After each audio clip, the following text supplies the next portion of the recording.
I guess for the moment I will pause the recording because. So, hey everybody, it's Tim. I'm super glad that you were here. I have the real pleasure today of having Scott Moss of M Growth Sales Advisors, or M Sales Growth Advisors. Sorry. There you go. You know, my dyslexia gets in the way. They both work.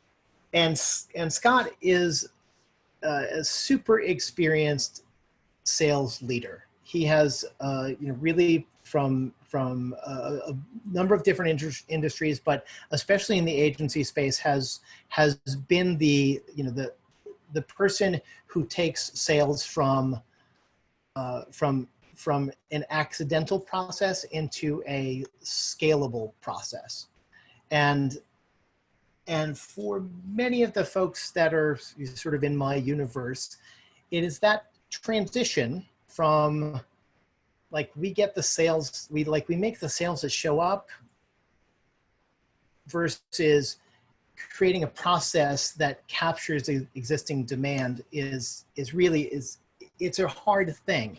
And so much of it has to do with the fact that you're a founder and you're an expert and it's your company and you're emotionally, financially, and physically invested. And it can be hard to get out of your own way. And the reason why I wanted to do this training with Scott is what Scott does professionally is he creates sales process. And process is the functional key that unlocks your ability to grow. Because sort of single channel, single person sales is inherently limiting, because if you are the star of your own show, that is the person that your customers want to work with. And so you might as well cap your number of customers at 12, because a human being can't really think of any more than that. So, and as a matter of fact, if you're thinking about 12 customers at the same time, you're not doing a very good job as a marketer. But that's why I wanted to have Scott here, because this is sort of a universal problem. How do you start creating sales process? How do you know who to hire for the sales process? How do you know how to manage them?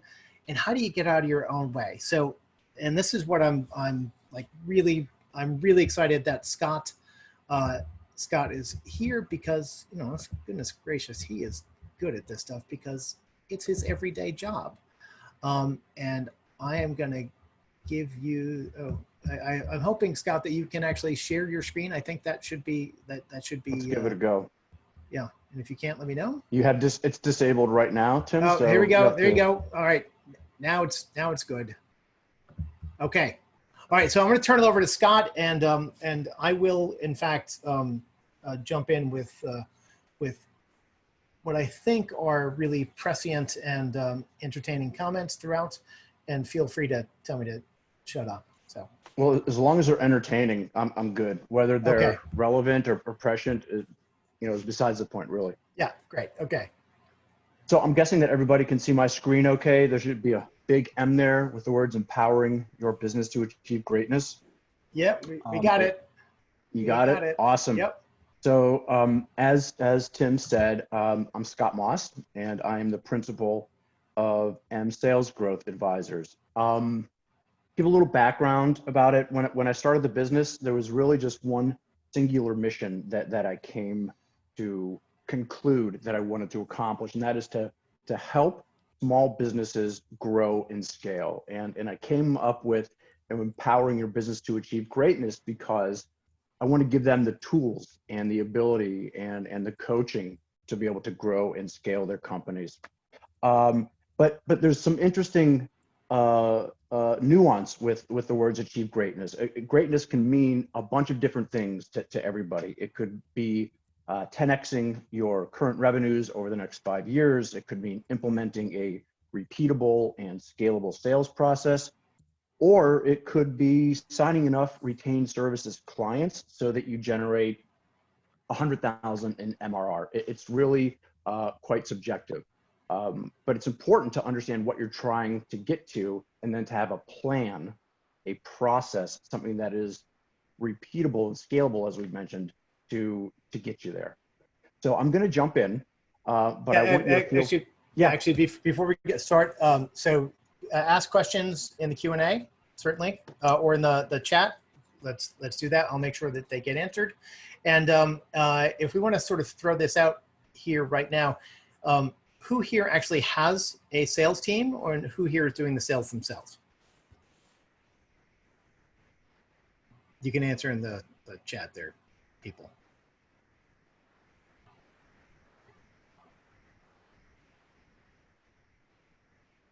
All right, so so far we've got we got one sales team. We've got one do it myself. All right, cool. All right, let's get into this, Scott. Let's be brilliant now. We'll stop screwing around. It's time to be brilliant. Let's go. All right, so here's what we know. We know that growing revenues is challenging, especially when we're talking about growing revenues organically. There are pitfalls, there are roadblocks, there are tons of things that get in your way. Whether you own an agency or a machine shop, you run into problems. Specifically to marketing and advertising, though, I think there are some different nuances that are involved. And the first one is, from what I found, is most founders of agencies, leaders, are busy working in the business, working with clients, working to prepare presentations, instead of working on the business, which is being the visionary, which is taking the business in the direction that you originally started to take it into.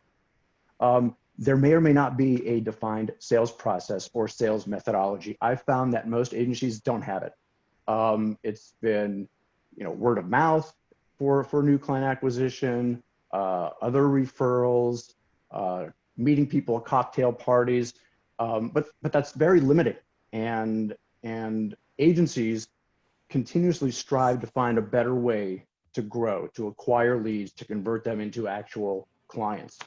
A lot of times they're missing trusted professional sales advisors, people like me, people that live it and breathe it day in and day out. And frankly, look, it's really hard to manage a sales resource.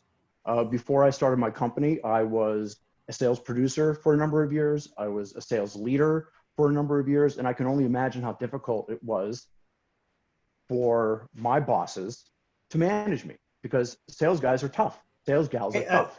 So Scott, can you tell us what's the difference between a sales leader and a sales provider, or I'm sorry, whatever he said. Producer. So producer, thank you. So the sales leader is the captain of the ship, and the sales producer are the guys and gals that bring the passengers onto the ship. Got it. Okay. If that makes sense. So they're responsible for finding leads, for nurturing leads, closing leads, and the sales leader, or the sales manager, or the VP of sales, is the one that's responsible for orchestrating everything around that and making sure the ship's going in the right direction. Got it. Cool. I hope that helps. Okay. It does. And the other thing that I wanted to point out is that a lot of times agency leaders just don't know how to get started. What's the first step?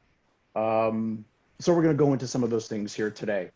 I just wanted to make sure that we went through some of the obstacles that I've seen. I'm sure you can relate to them as well. So while growing revenues is challenging, and we're going to consistently be faced with them, it doesn't necessarily mean that the solution has to be challenging. It's actually as simple as dedicating somebody whose sole focus is on sales. And if you don't like the word sales, you can call it business development.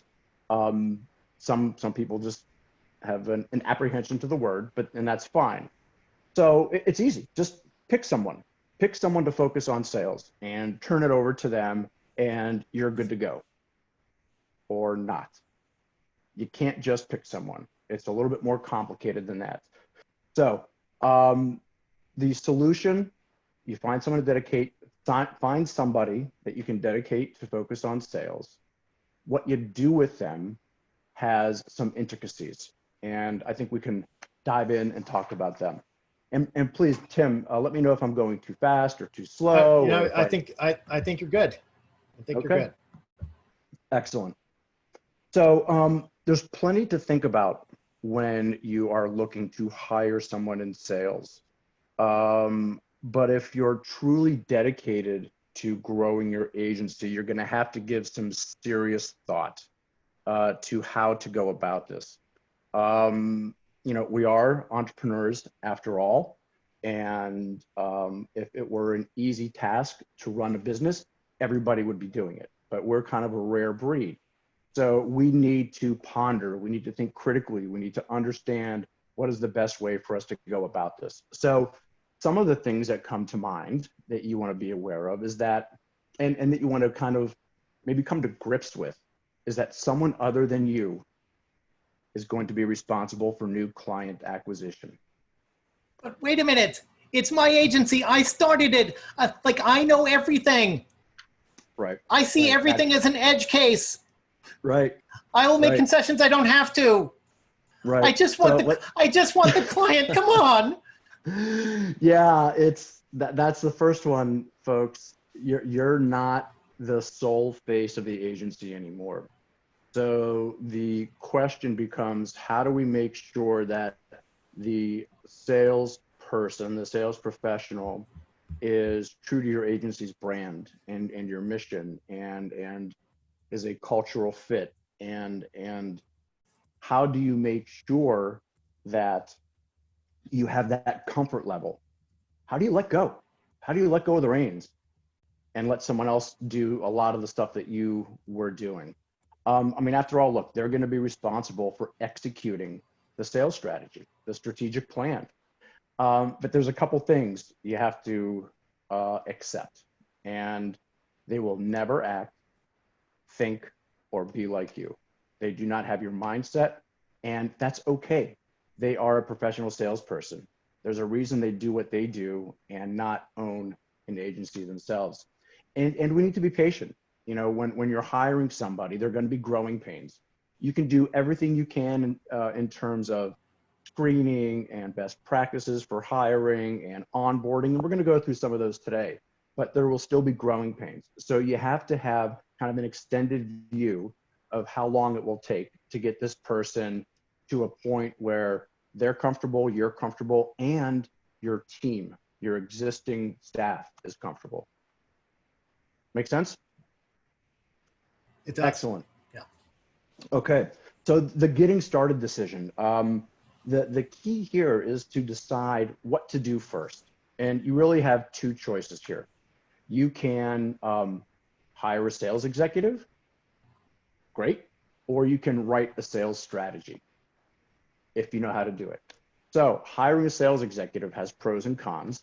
One of the things you have to be aware of is if you hire a sales executive, more than likely they're going to have a predisposition to a certain sales strategy or approach, and you're going to have to adopt it, more than likely. And we're going to talk about that. If you go with the sales strategy first, you have to know how to write it. But the great thing is you get to train the new hire on your sales strategy, and pros and cons to that. We're gonna jump in and go down that road now. Let's start with hiring a sales executive first. So the good news is that they're going to be up to speed faster.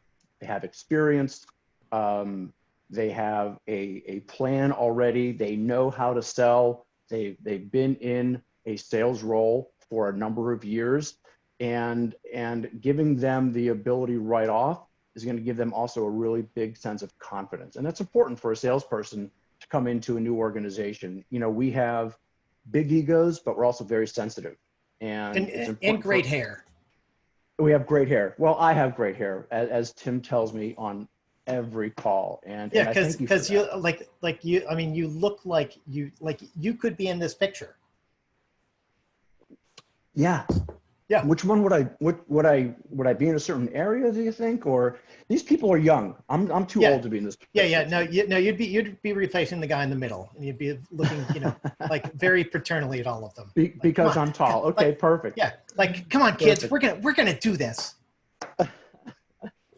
You're killing me. So back to the pros, right? You get someone with great hair, they've got great experience, they have a certain confidence level, and that means there's going to be less hand holding, which is fantastic.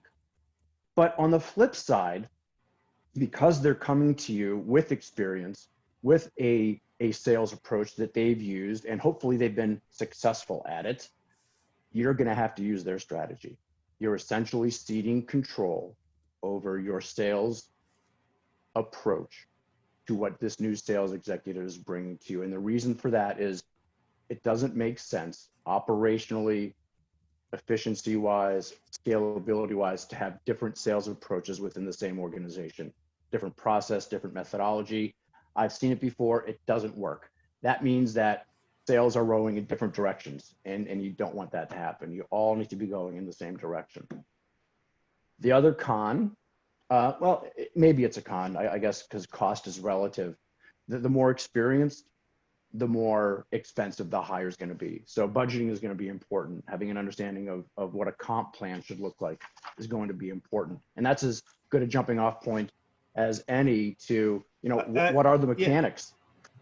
Two things that I'd want to put there as sort of a necessity. Number one, hiring a high-priced or relatively high-priced resource. If you don't have a lead gen machine that the resource can drop their process onto, that's a significant mistake. Yeah. You know what? That's a great point. Not just a lead gen machine, and I'm not sure if you're referring to the process or if you're referring to the actual CRM, the technology that's used. So actually, I was thinking, typically, and this works in SaaS too, but sort of typically when, before you get a senior sales leader in, you've hired your director of marketing to keep the leads flowing, right? Yes, top of the funnel. Right, because the sales process demands fuel, and there are not a bunch of people who are professional salespeople who are great at prospecting. They sort of break those up. You've got prospectors or SDRs and that sort of stuff, and then you've got the people who do the client introduction all the way through to close, and you're handing it off to the account management team. But I think it's important to think, before you make the choice to hire someone who's going to instill their own sales process, you really should have a lead gen process that works, because your more experienced resource is going to put huge demands on that. You know what? I was just going to say that. So that's a great point. You're going to be much more attractive to the experienced sales professional if you have already checked off that box, and you can show that the sales professional that you have the beginnings of lead management. Great point. Right. Okay. Okay. So what are the mechanics of hiring a sales executive? Actually, can we take a step back? You wanna? Yeah. So we can do whatever we want. Well, no, I know it's my Zoom account. We can do whatever we want. That's right. Yeah.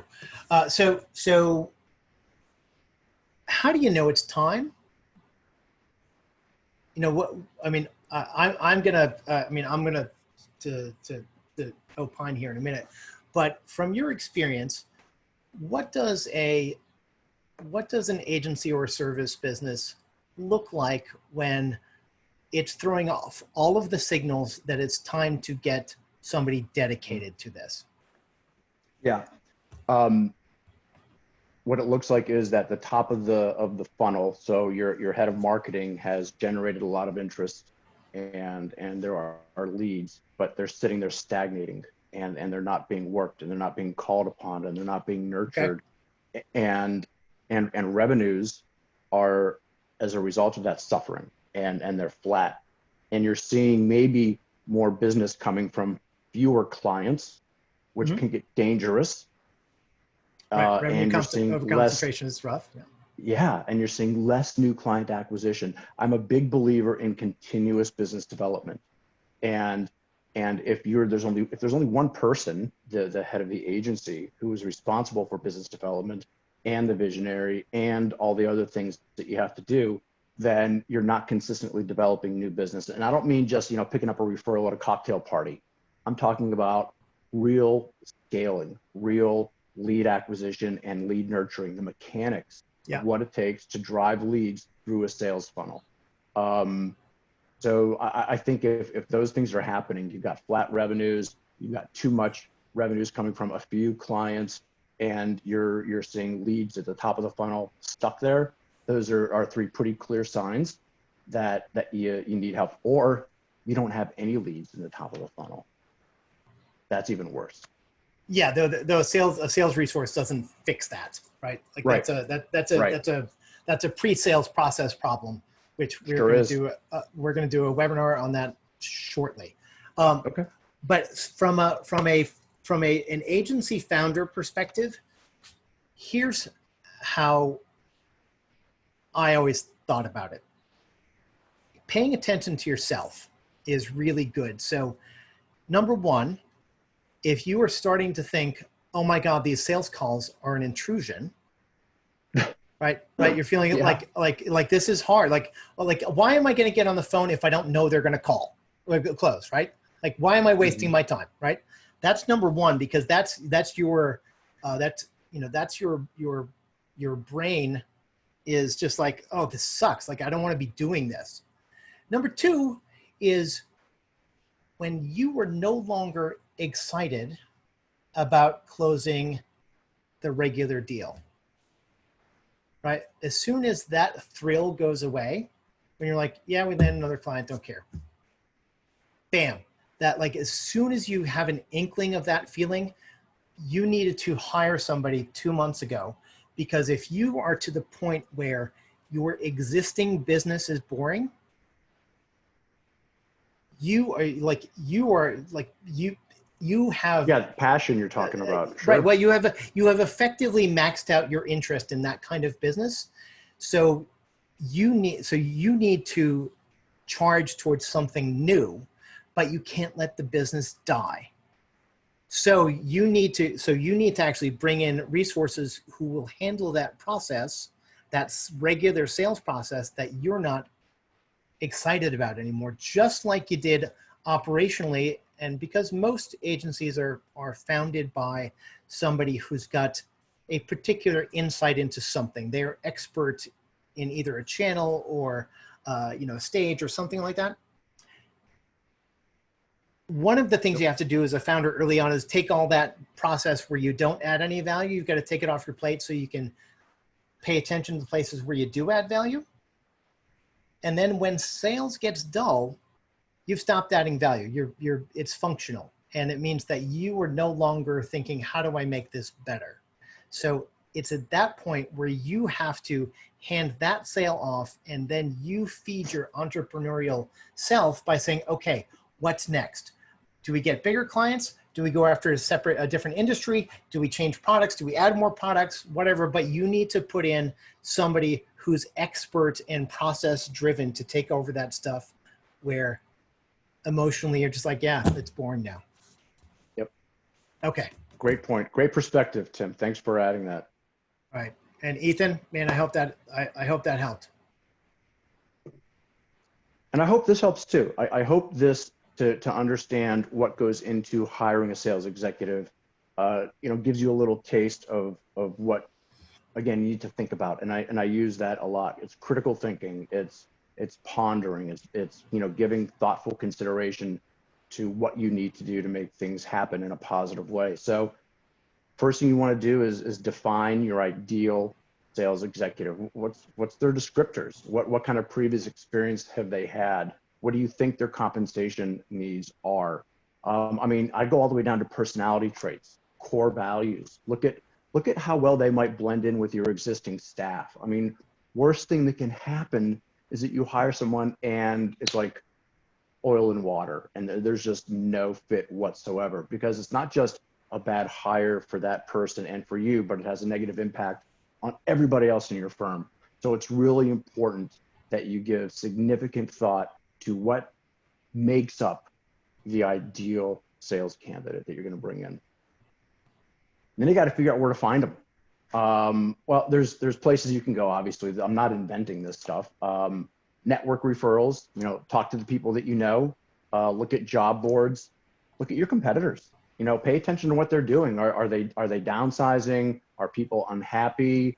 I'm not telling you to poach from your competitors. I'm telling you to pay attention. Yeah, I am. Like, well, look, if they've had success somewhere, but they're not happy for whatever reason, right, or there's changes in another agency and they're looking to get out, you know, it's important that you know what's happening in your neighborhood. And that means knowing what your competitors are doing and taking advantage of opportunities that might present themselves. If you have, can I ask a question here? So, please. So let's imagine, I'm going to throw something out here. So, you know, you're a typical agency. We're like $1 million, $1.5 million, whatever. You know, things are going well, margins are okay. And as a CEO, I'm thinking, okay, it is time to like step on the gas.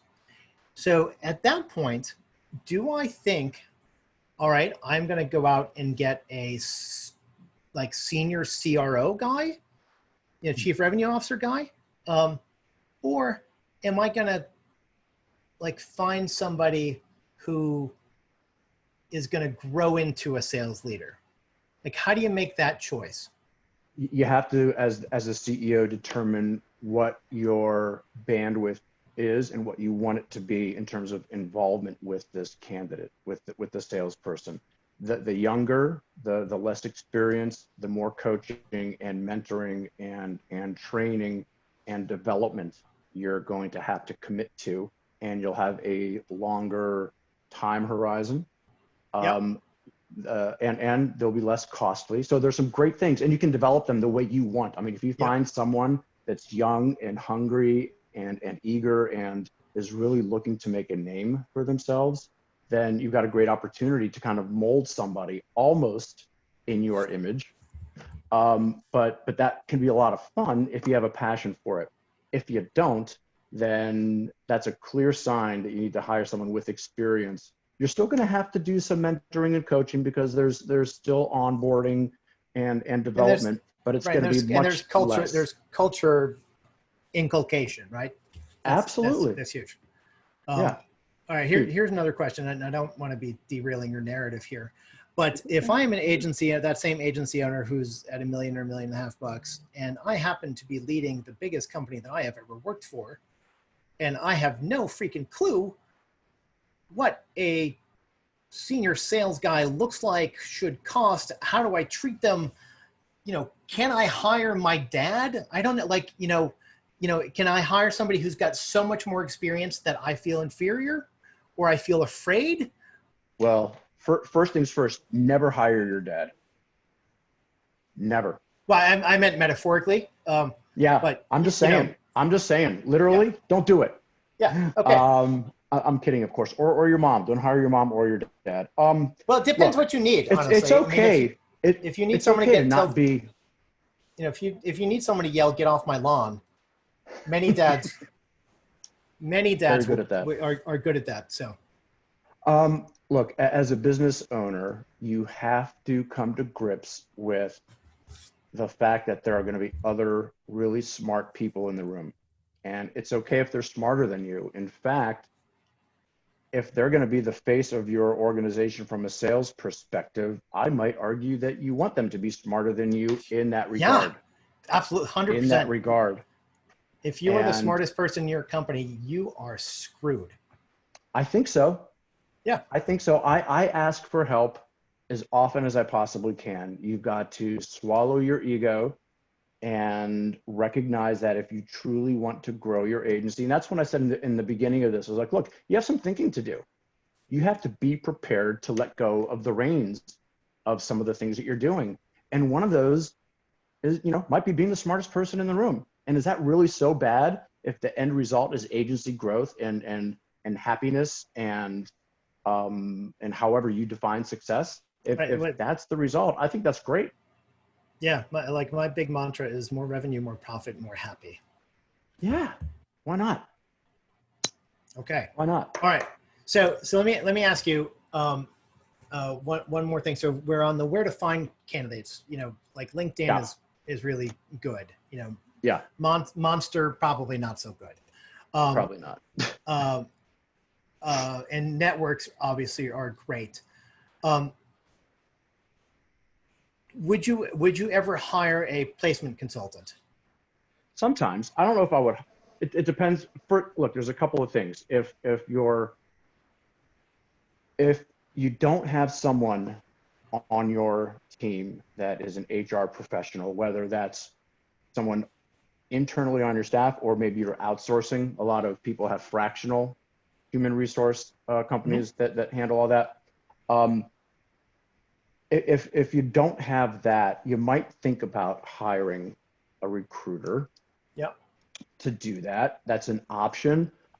You want to look for a recruiter, though, that has had previous experience in finding sales professionals specifically for agencies. That or things that are very similar in approach and target audience. I think it's really important. Sure. So, like maybe other professional services or technology or, maybe from startups. Right, but knowing the audience is key, right? Because I think so. Or understanding the audience is key. Question from the group.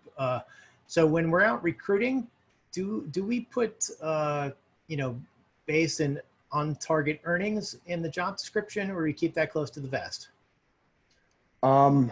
So I could probably make a good argument either way. I think if you are going to, as an organization, if you are a transparent organization, if it's part of your culture to have open discussion and open book, then you absolutely should publish what you're looking for, because that speaks to who you are as a company. If you're more conservative, it's fine to keep that close until you get further along in the interview process.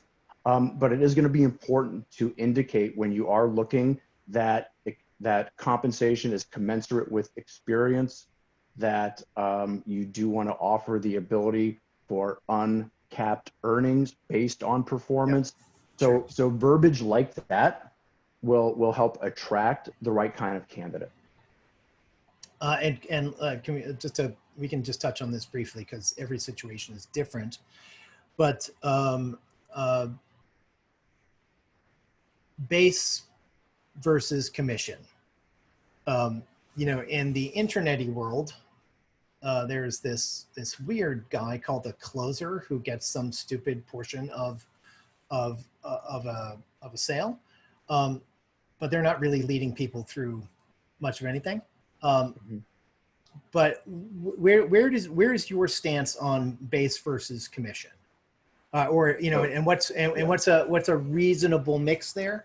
And then I'm also going to point out that if you are that $1 million or $1.5 million or $2 million agency, like you cannot, even if you get them to pay attention to you, like you cannot go hire a 50-year-old guy who's got big agency experience, because they're going to want $1 million out of it. So, so let's talk a little bit about base and commission. Yeah. How do you think about this? It's important. So I've hired, so many sales people in my career, and the base has to accomplish two things. It has to open the door to the conversation, right? So it has to meet their minimum standard. It has to give them a sense of comfort that you're not messing around, right? If you're looking for somebody that is senior level and you put a base salary of $40,000, you're going to get nobody. as an example. So it goes to show your seriousness about the position. It goes to show your commitment to the individual and to actually driving sales. But you don't want this person to starve while they're going through the process of, new client acquisition. So it has to at least cover, it has to be in a range that can cover their expenses. You don't want them to have to go into hock or take out a loan to come work for you. And But what's wait, helpful, I offer unlimited commission. Why should I pay you anything? because you're paying for my talent, you're paying for my knowledge, you're paying. Yeah, so I've been out there working for 10, 15 years. That's my master's degree. So just as you would hire an MBA as your head of finance and pay them X amount of dollars, you're going to hire me as your head of sales. I need to be compensated for my knowledge. Okay. All right. Cool. And Did I scare anybody with that? Good. So where to find them, how to screen. Okay, so, oh, wait a minute. Before I go to where to move on to how to screen, folks, ask your staff for recommendations. And maybe if it works out, you can even tie in a little bonus to a new hire that has been very successful. That's a great place to do it because you're ensuring a couple of things, fit within the organization, culture fit, but also be careful that they're not too close and might think that because they're friends of the agency, they get special treatment. But your current staff is also a great place to look for potential candidates. Absolutely. And then screening. So you have your stack of resumes, and so now you need to figure out which ones you want to bring in. Well, you'll be able to tell, like half of them you'll just throw away immediately because you'll look at their resumes and they're missing things and there's gaps and they don't know how to spell, or they did reverse order of jobs. Those are gonna be weeded out automatically, and as well as the top candidates. You can just tell by reading the resume that they've got the chops to help you grow your business. Maybe they've been in another agency, or they have similar experience on the client side and now they want to come over to the other side. But outside of that, do your research. Take the time to go online, look at their LinkedIn pages, look at their Facebook pages, Google them, find out everything that you can about them. Don't be afraid to reach out to the companies that they've worked for. You might on LinkedIn see someone that you're connected with that has experience with this person. Ask questions. Proven success is big. If on their resume they have indicated that previous President's Club, or that they're managing some really big logoed accounts that they brought in, rather, that's always a pretty positive indicator. And what's a negative indicator if none of that is there? If there are no logos, if there are no brands, if they haven't talked about a certain amount of revenue achievement, those are red flags. So those are some of the things to look for on candidate screening before you get to the interviewing process. And just to be blunt, many salespeople are full of shit. Many salespeople are full of shit. Yes. So how do you sniff that out before you start investing time?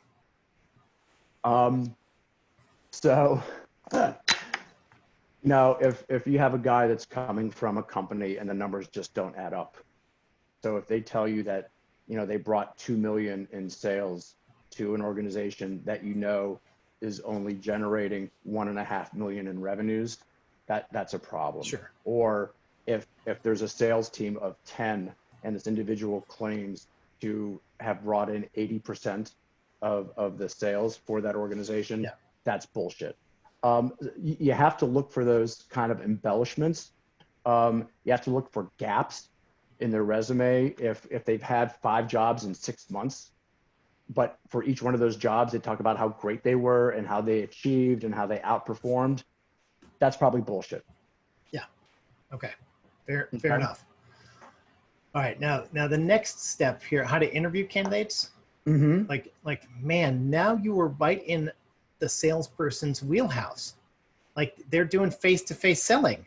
Right. How as an earnest founder can you possibly withstand that charming assault? Yeah, you've got to become immune to it. You really do. You have to look for telltale signs of whether or not that person is really worth their weight in gold. And look at how they're interacting with you. What is their comfort level? Are they too smooth? Are they too friendly? Is every other word out of their mouth pal? And do they seem to be too braggadocious about their accomplishments? Or if they use You're, finger guns, they use finger Finger guns guns is out. bad, and the click click sound with the wink.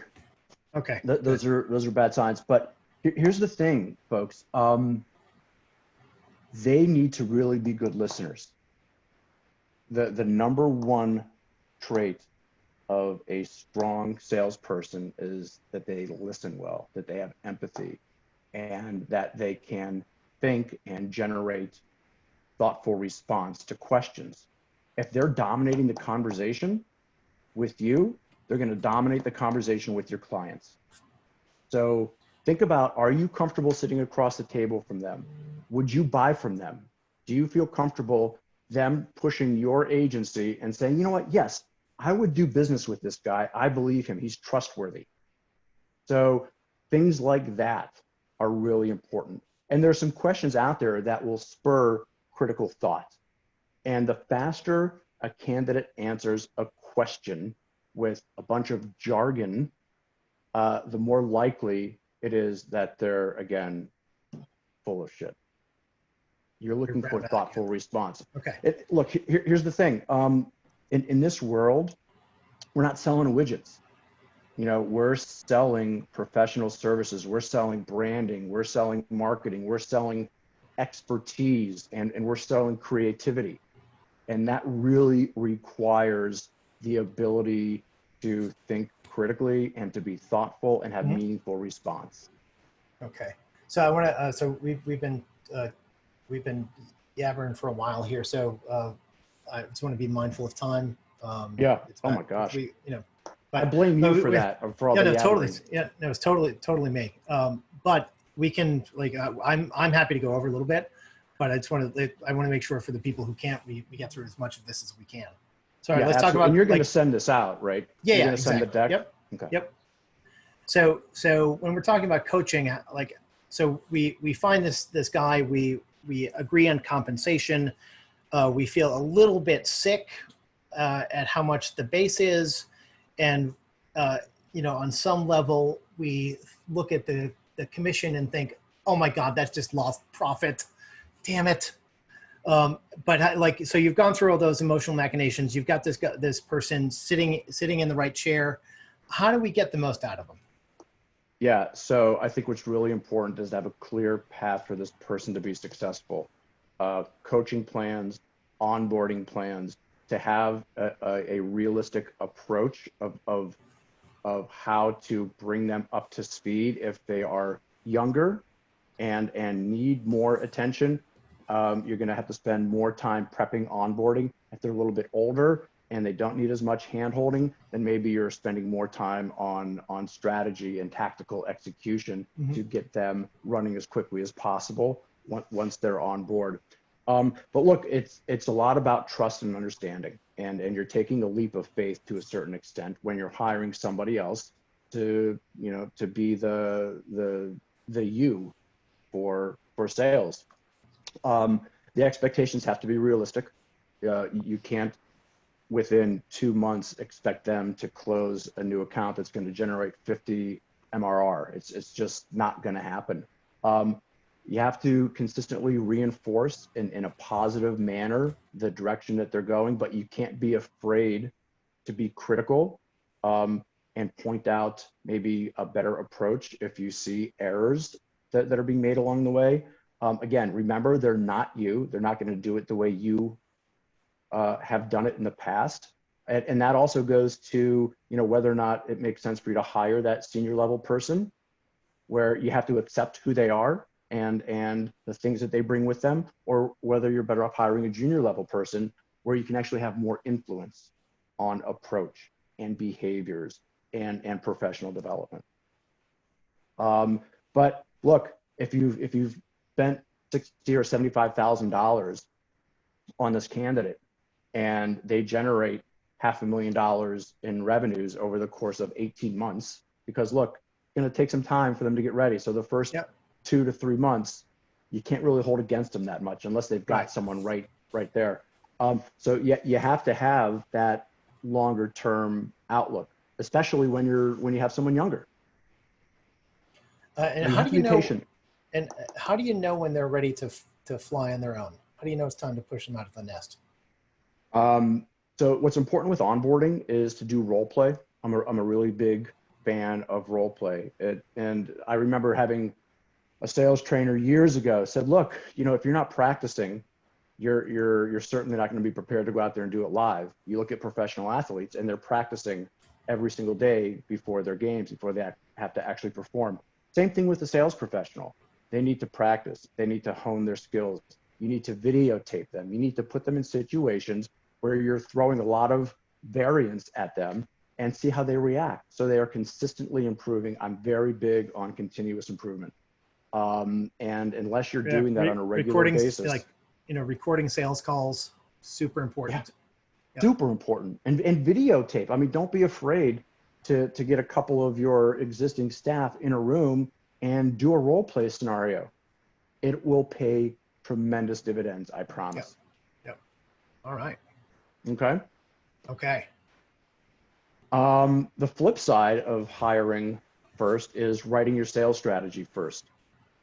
And what that means is that you get to have complete control over the process. You're the one, instead of adopting the senior level person's approach, you get to write the approach. You can train and develop the way you want. And because you're hiring someone without that level of experience, they're more affordable. And there's some great other pros that go along with that. I mean, just think about how you can influence and develop this individual to grow into an executive level agency salesperson. That's a big deal. And if you're looking long-term at this, and if you have that kind of an outlook, maybe this is the way to go. But it does require some patience. It's going to take longer. So on the con side of it, when you're writing your sales strategy, it takes time. You have to commit to the process. And a lot of people don't know how to start the process. So they might need to hire somebody, and that could cost you some money. And if you're going to write your own process and train on your process, then there's going to be a lot more coaching involved. And you have to be willing to dedicate a good 6 months on coaching the new hire on your sales strategy. But think about it this way. You're not just coaching the new hire, you're also coaching yourself, because this is something that since you don't already have it, you're going to have to become skillful, and you're going to have to become comfortable with this approach. So, and I'm kind of rushing through this in the interest of time. Yeah, actually, so Boston's got a great question. Patience is an issue. How to manage the new salesperson. Obviously, it's not you, so we probably can't put the same fire into it. But how do you know if it's good enough? For example, if they don't put all the data in the CRM, they miss an email. But also, it's not all them. Stuff is breaking from before. Process not rock solid, so it's not 100% their fault. How do you know your sales process is good enough? You know your sales process is good enough when all of the leads that are qualified as marketing qualified leads are getting the attention that they rightly deserve within a 2 to 3 day period, if not sooner, of them hitting that qualification, right? In fact, I would venture to say it should be 24 hours. So if a lead has downloaded a white paper and then they've looked at the pricing section on a website, or if they then sign up for a webinar, there's some interest there. Someone needs to reach out with another email or with an offer to schedule a call or a consultation. And if notes aren't in the system, and if those calls or emails aren't made, you know it's broken. But you also have to make sure you're managing it. You know, you need to look at your KPIs. What are your key performance indicators so that you're tracking to your actual revenues goal? And if you Oh, see which means you would that, actually have to have a revenue goal to be able to do that. right, you have to Ah, have a revenue interesting. goal. Interesting. You How have about to that? have a goal. It has to, and it has to be written down. It can't just be in your head. Oh, Yeah, brilliant. crazy, right? I know. I came up with that all by myself. All right. Yeah, Okay. And then one more question, because I think this is a terrific question. I've forgotten what's on the next slide, but that's okay. when you're working with your sales resource, and let's imagine that, well, actually, in either case, if they're expensive or if they're someone you're grooming, um, how do you know they're the person? Like, how do you know that? Like, what are the things that make you go like, did I make a mistake here? Well, there's some really easy ones, like are they showing up on time? Are they enthusiastic? Do they have a positive attitude? So those are some of the things you'll be able to tell. Yeah, they After are like, the but first. they are the nicest person in the whole world. You know, they're great to Yeah, talk to. if there's no sense of urgency, if there's no drive, if they're not gung ho to pick up the phone or send emails or get out to networking events, if they're not gung ho about that, I don't care how nice they are, they're the wrong person. They really are. A good, solid salesperson that is legit is always hungry for the next deal. They can't Right, wait. right. They can't wait to get that next deal. Um, Because you'll know it's that. validation and money and That's what progress drives them. and That's their yeah, motivation. right. I mean, you'll tell, other things like, maybe they're not taking good notes in CRM. Maybe they're not entering all the information they should be. Those are all signs of, I'm not taking this really seriously. And you might hear senior level salespeople say, yeah, I've got it all in my head. I don't need to write it down. I don't need to take notes in CRM. Wrong. Right. That's not someone you want. Yeah. By the way, when the few times that I've been hired as a sales leader, that's been me. That's awful. As an executive, as an agency owner, it's having stuff in your head is bad enough, but you cannot let your staff have stuff in their head, Mm-mm. because that puts you at risk, right? Huge Because risk. it puts you at huge risk, because they might get hit by a bus, but also it means that if you don't have any insight to what they're doing, you are spending cycles worrying about them. So you have this anxiety process going on because you don't feel like you know what's going on in your own business. So you feel Yeah. displaced and anxious, and We didn't even it's talk negative. about anxiety. That's a whole nother webinar right there. The Yeah, totally. anxiety of hiring somebody. I mean, and turning that over to somebody else. And you have to have controls in place so that you can sleep at night as an agency owner, Yeah. knowing that everything's going to be okay, that you have insight into the pipeline and deal flow. But anyways, did that answer the question, you think? Yeah. Yep. Okay. All right, let's jump to the last slide. So if you are going to write a strategic sales plan, and I mentioned on the slide before, where do I start? What's involved? How do I do it? In my opinion, there are 6 phases to a strategic sales plan. Assessing where you are, what do you have? What are you doing? What marketing materials do you have? What's the CRM look like? What are the gaps? Building out a sales mission, and there are various elements within a sales mission. Things like, who's your target audience? What's your ideal customer? Demographically, geographically, and psychographically. What is your sales goal? What are the KPIs you're going to measure? All those are part of a sales mission that has to be in alignment with the organization's mission as a whole. There has to be some kind of interconnectivity to that. Sales team, do they fit? Right people, right seats. What are their personalities? Do they operate as a team if you have more than one person? Are they in it for the organization, or are they rowing in different directions? The sales funnel. So this goes to insight into deal flow, lead management, lead nurturing cadences, marketing automation tools. All of this has to be within a manageable sales funnel, so you have insight into what's going on. And this is what Tim was talking about earlier. If you can't see it, then it's going to cause you anxiety. The sales funnel build out and optimizing a CRM will allow you to see it and give you that sense of comfort. Really important. What's your plan to launch? So this goes to initial implementation. You can't just go through the first 4 phases and not have a plan for actually getting started. What training needs to happen, what onboarding needs to happen, what are the ongoing meeting cadences with your sales team to do check-ins on KPIs and so on and so forth.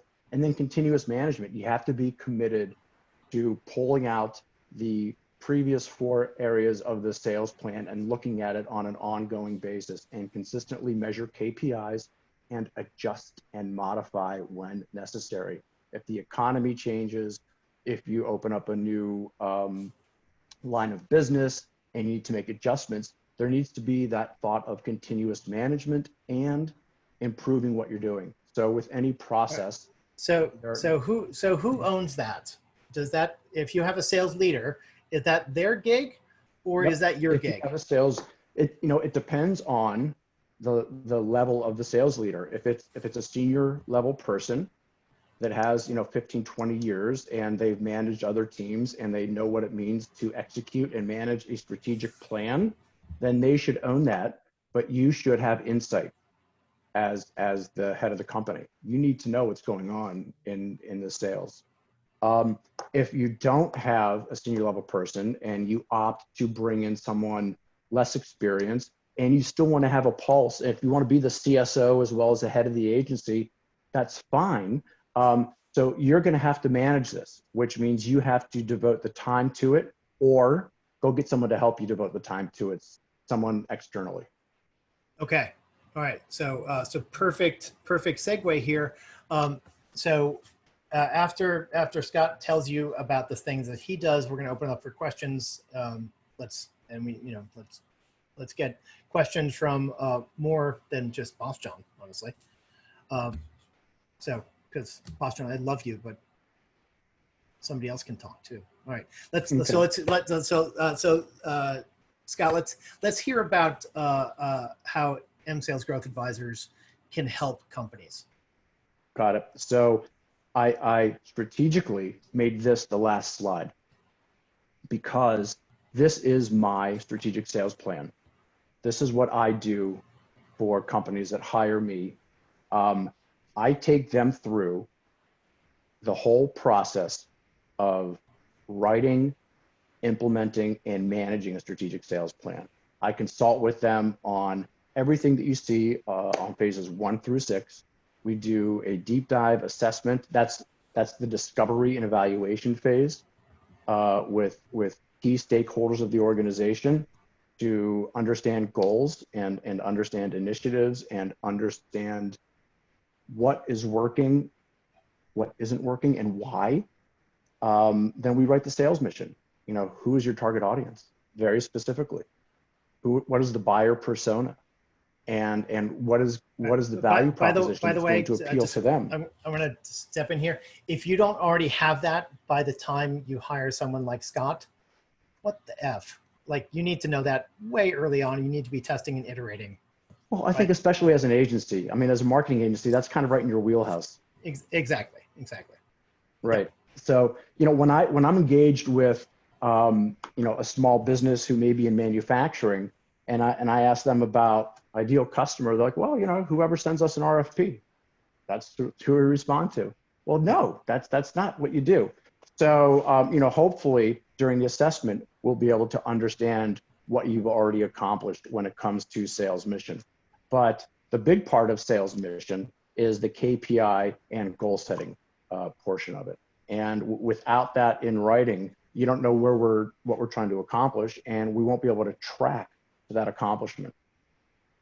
So this is everything that I do. This is about a 2-month engagement for us to go through steps 1 through 5 or phases 1 through 5. And then I can stay involved and help manage to the plan on an ongoing basis. Success for me is when a client says, okay, we're done. We got to a point, it's been 10 months and we're happy and we don't need you to be involved anymore. That's my end game. I'm not the consultant that wants to be embedded for 2 years. I'm not the consultant that writes the plan, hands it to you, and then walks away. I'm kind of a hybrid. And I think it's really important for me to work with you to write the plan, to implement it so that we can set it up for success, and then to manage it for a specific amount of time until you can run with it all by yourself, or you've got that senior level salesperson that can do it, or a combination thereof. All right. That's how you get in touch with Scott. And he's pretty easy to find. All right. So any more questions, guys? Because actually, Scott, I have one quick question. Yeah, I have time. So how, like, when you're setting a sales goal for an individual contributor, so let's say you're hiring that junior person, you're training them, what's like a good multiple for an individual contributor? So if their compensation is whatever, $163,000, how much business, with commissions and all that stuff, how much business should that represent?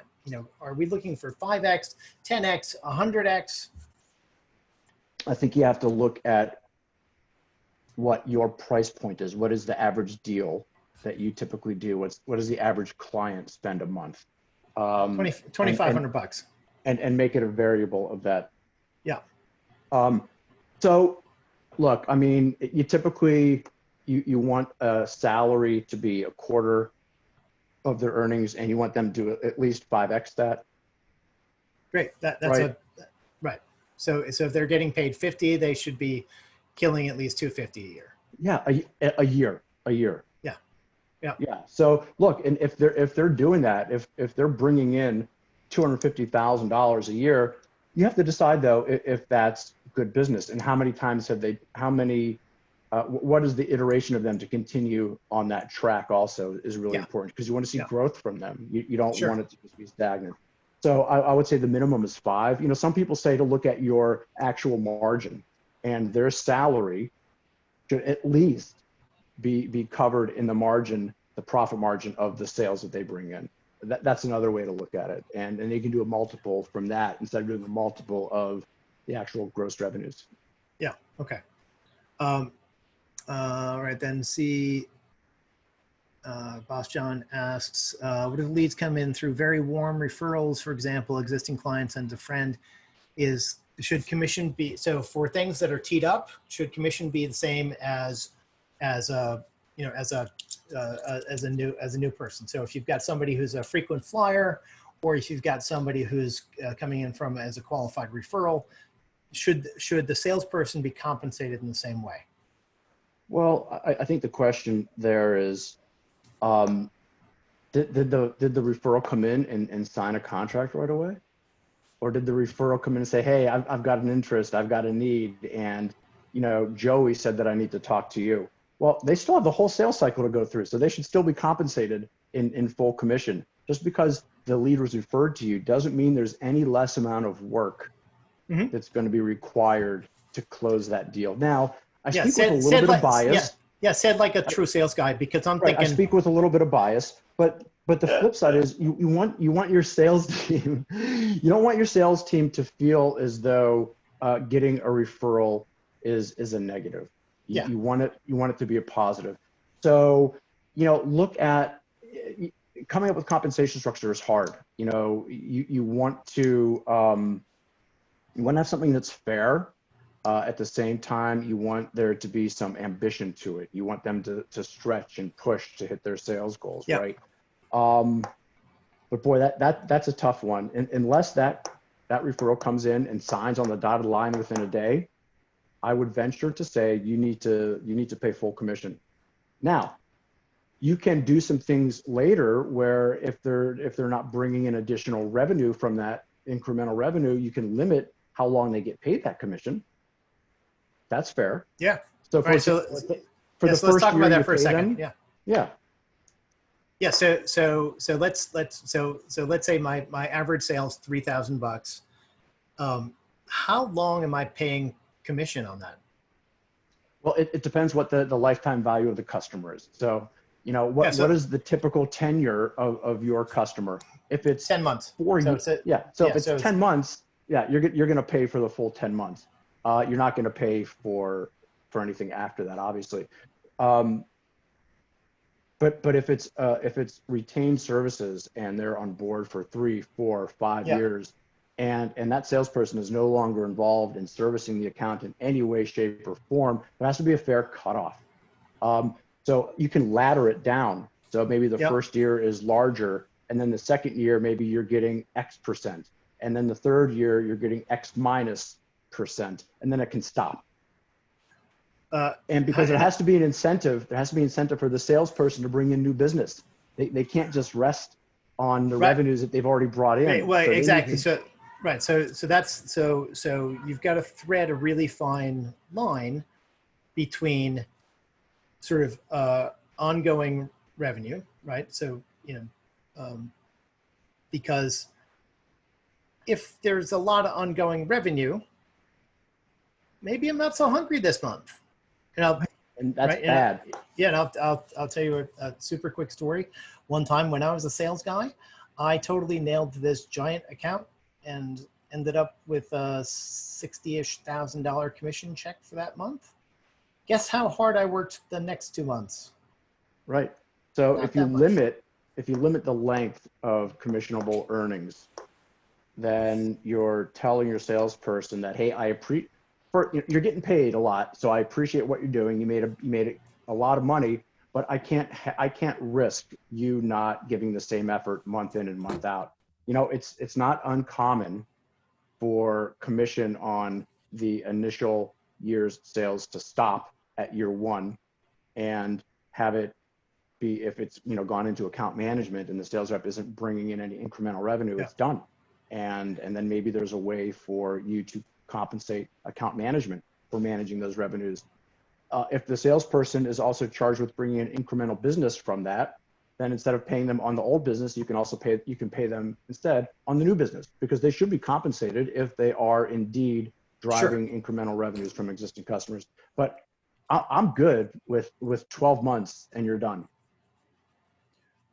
Right, or depending upon some other times, depending upon the way the commission is structured, maybe it's shorter, right? If you're front loading it.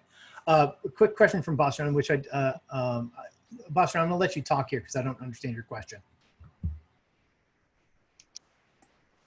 Yes, so basically we do commission, I don't know, there was a big month basically. There was a month where the person brought in 3x of what he should in a month.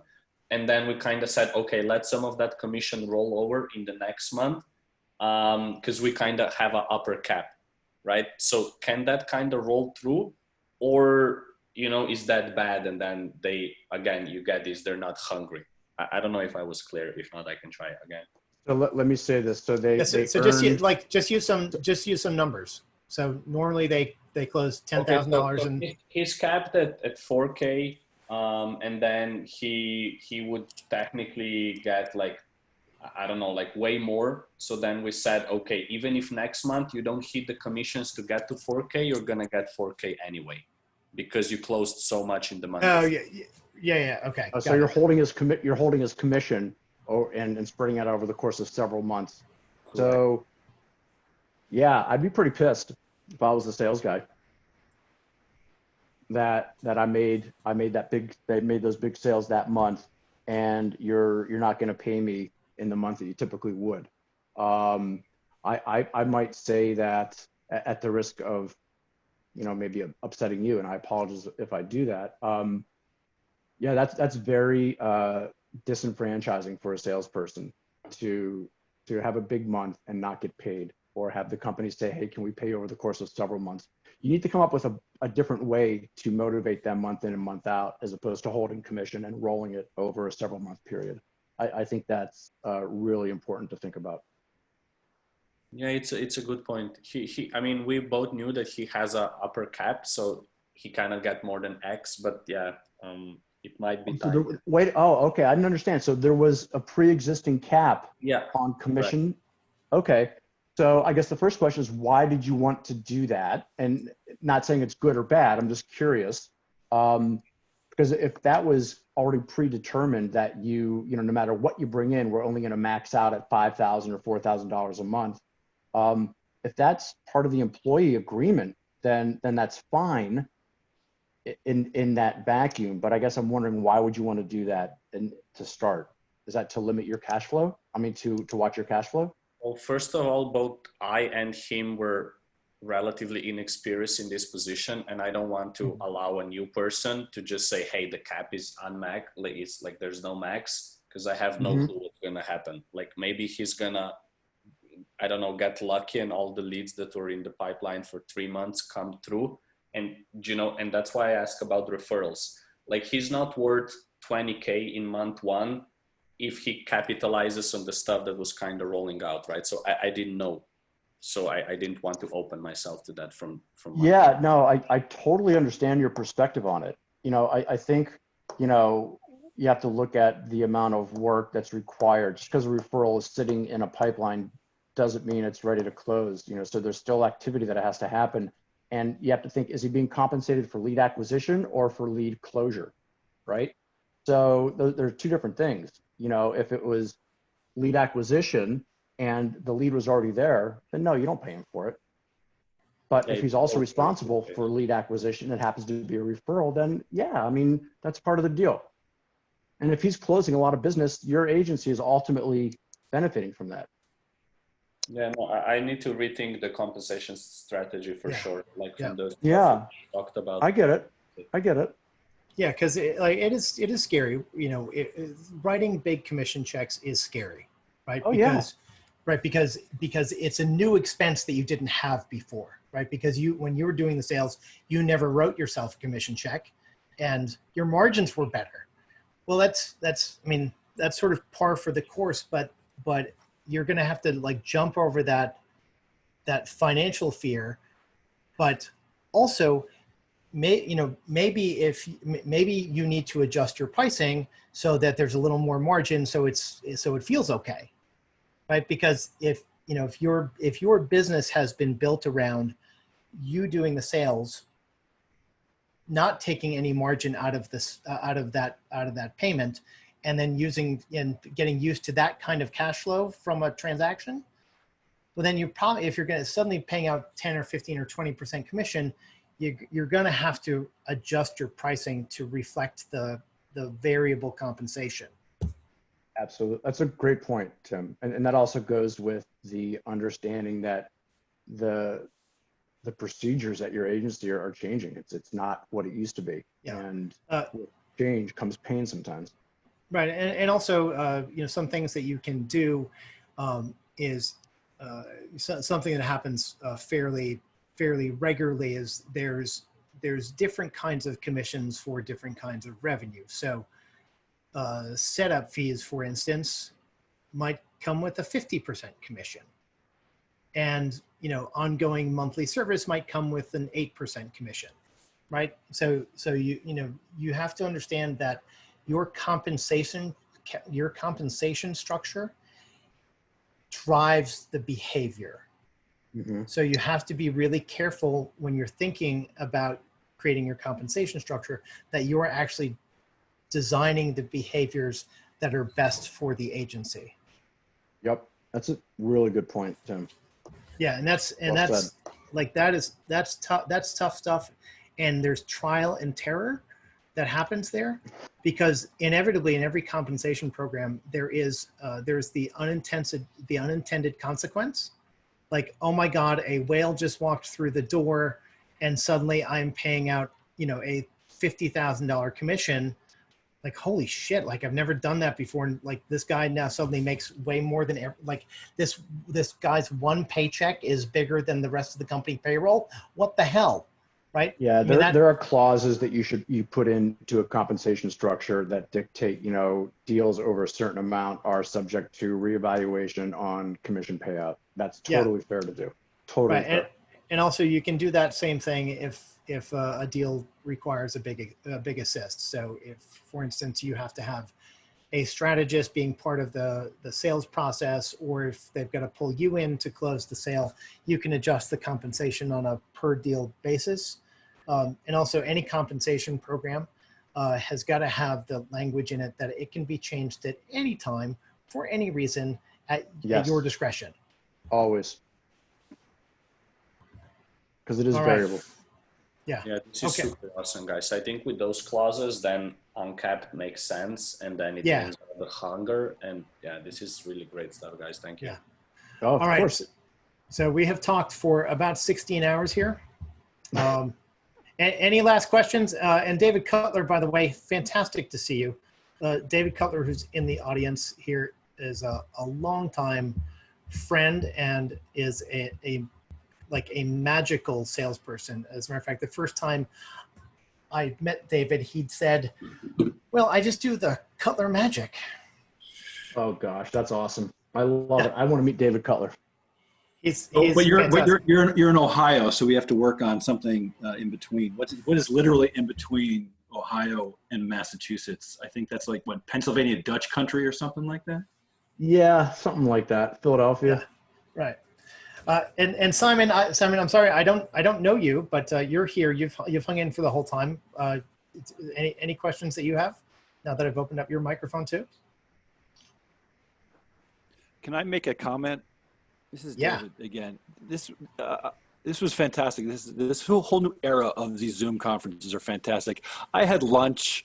I cleaned my sneakers. You know, I'm walking around the office here, and you guys were just talking. It was just this great conversation going on. This is really valuable. And Tim, I attribute it to your flow of getting at the issues. You're really good at what you do.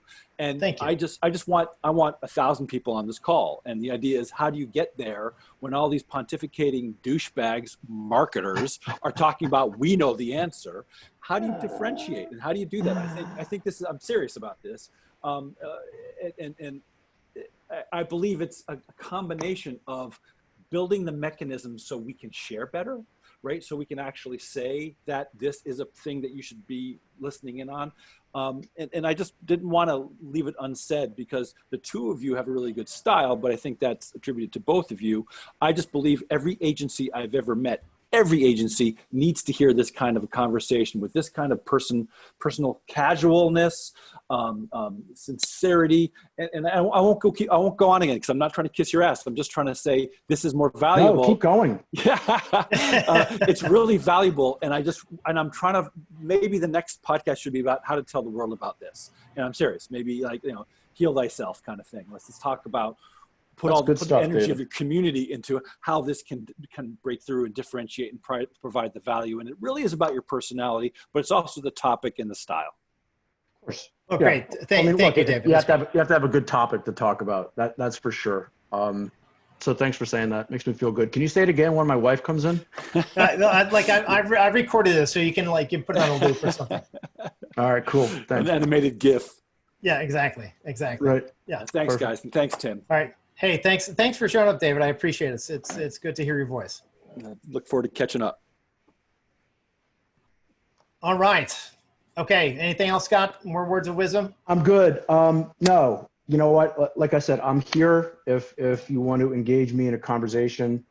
I'd be happy to do that. Happy to walk you through my process and what's involved. And even if nothing comes of it, that's my investment in you, in the agency owners. I am more than happy to have those conversations with you. So reach out. Tim is going to email the deck that I walked through. Yep. Tim, it's the one that I sent you yesterday. I sent you a final copy. Yep. Okay. Yep. And if there are any questions, reach out. If you want to connect with me on LinkedIn, I'm there. All right. Thanks, Scott. This has been fantastic. I appreciate it so much. And, thanks for inviting me, Tim. Yeah, and this has been totally great. Thanks. Right. Bye, everybody. Take care, everybody. Bye-bye.